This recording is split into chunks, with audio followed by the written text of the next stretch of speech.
आइए शिव शक्ति संसार YouTube channel में आपका स्वागत है। श्री हरि को सृष्टि की रक्षा का भार देना शिव को। शिव ने परमेश्वर शिव बोले, हे उत्तम व्रत का पालन करने वाले विष्णु, तुम सर्वदा सब लोकों में पूजनीय हो और मान्य हो। ब्रह्मा जी के द्वारा रचे लोक में कोई दुख या संकट होने पर दुखों और संकटों का नाश करने के लिए तुम सदा तत्पर रहना। तुम अनेकों अवतार ग्रहण कर जीवों का कल्याण कर अपनी कीर्ति का विस्तार करोगे। मैं तुम्हारे कार्यों में तुम्हारी सहायता करूँगा और तुम्हारे शत्रुओं का नाश करूँगा। तुम में और रुद्र में कोई अंतर नहीं होगा। तुम एक दूसरे के पूरक हो। जो मनुष्य रुद्र का भक्त होकर शिव का भक्त होकर तुम्हारी निंदा करेगा, उसका पुण्य नष्ट होगा और उसे नरक भोगना पड़ेगा। मनुष्य को तुम भोग और मोक्ष प्रदान करने वाले और उनके परम पूज्य देव होकर उनका निराहार अनुग्रह आदि करोगे।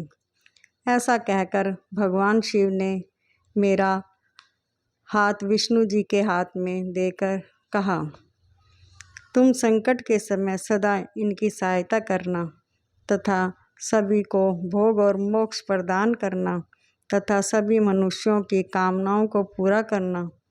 तुम्हारी शरण में आने वाले मनुष्य को मेरा आश्रय भी मिलेगा तथा हम में भेद करने वाला मनुष्य नरक में जाएगा।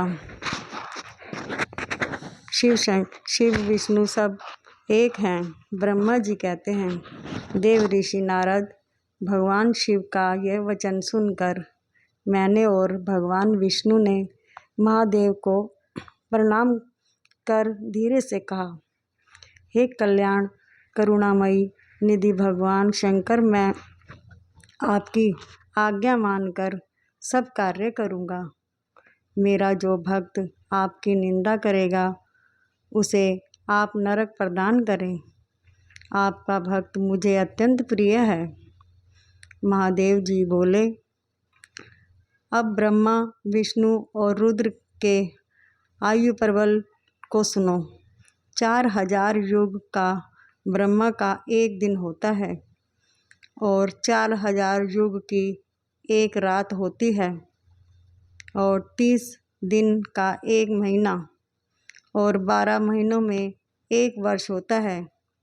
इस प्रकार के वर्ष प्रमाण से ब्रह्मा की 100 वर्ष की आयु होती है और ब्रह्मा का एक वर्ष विष्णु का एक दिन होता है।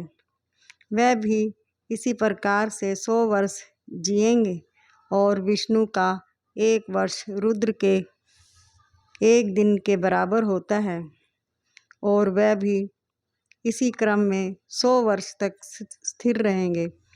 तब शिव के मुख से एक ऐसा श्वास प्रकट होता है जिसमें अनेक 21,600 दिन और रात होते हैं।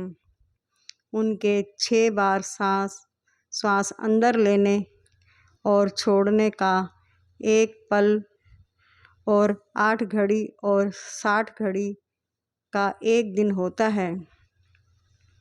उनके सांसों की कोई संख्या नहीं है, इसलिए वे अक्षय हैं। अतः तुम मेरी आज्ञा में सृष्टि का निवारण करो। उनके वचनों को सुनकर विष्णु जी ने उन्हें प्रणाम करते हुए कहा कि आपकी आज्ञा मेरे लिए शिरोधार्य है। यह सुनकर भगवान शिव ने उन्हें आशीर्वाद दिया और अंतर्ध्यान हो गए। उसी समय से लिंग पूजा का आरंभ हुआ। बोलिए विष्णु भगवान की जय, बोलिए शंकर भगवान की जय।